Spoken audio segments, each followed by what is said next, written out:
Okay, అందరికీ నమస్కారం అండి. మరి ఈరోజు చాలా ఆనందంగా ఉంది.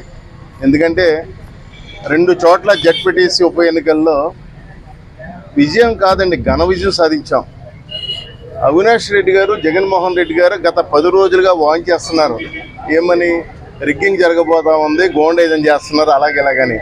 నిజంగా రిగ్గింగ్ చేస్తే 5% 9% ఒక చేస్తారు అనుకున్నాం. పోనీ 600 ఓట్లే కదండి వచ్చే, అంటే 100% విజయం సాధించినట్టే తెలుగుదేశం పార్టీ. అంటే ప్రజలు తెలుగుదేశం పార్టీ కూటమి ప్రభుత్వం అయిపోన్నారండి. ముఖ్యంగా జగన్మోహన్ రెడ్డి గారికి, వారి అనుచరులకి మేము అభినందనలు తెలియపరచాలి. ఎందుకంటే మేము 1 సంవత్సరం 3 నెలలు అయిందండి అధికారం వచ్చి. మాకు కొంతమంది నాయకులకి అక్కడక్కడ నామినేట్ పదవులు ఇవ్వలేదనో, లేదా కొంత అసంతృప్తి ఉన్నమాట వాస్తవం.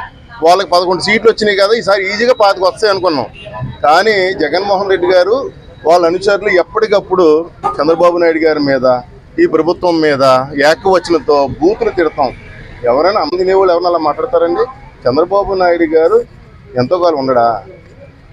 తర్వాత నీకు రాజకీయ భవిష్యత్తు లేదు, నువ్వు చనిపోతావని ఇండైరెక్ట్గా మాట్లాడుతున్నాడా? ఇలాంటి వ్యక్తులు ఉంటారండి. అందుచేత మాకు జగన్మోహన్ రెడ్డి గారు ఇప్పుడు ఎలాగైతే ఉంటున్నాడో దయచేసి అలాగే ఉండాలి.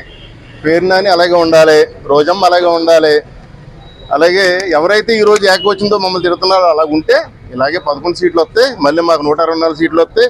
ఎటువంటి అతిశక్తి తెలియని సందర్భంగా తెలియపోతుంటే ఈరోజు పులివెందుల్లో మొట్టమొదటిసారిగా ప్రజాస్వామ్యబద్ధంగా గెలిచినందుకు, అలాగే ఒంటిమెట్లో గెలిచినందుకు మనస్ఫూర్తి కృతజ్ఞతలు తెలియపోతుంటూ ఈ కార్యక్రమానికి ఎంత సక్సెస్ చేసినటువంటి తెలుగుదేశం పార్టీ కుటుంబ సభ్యులందరూ ఉదయపూర్వక కృతజ్ఞతలు, ధన్యవాదాలు.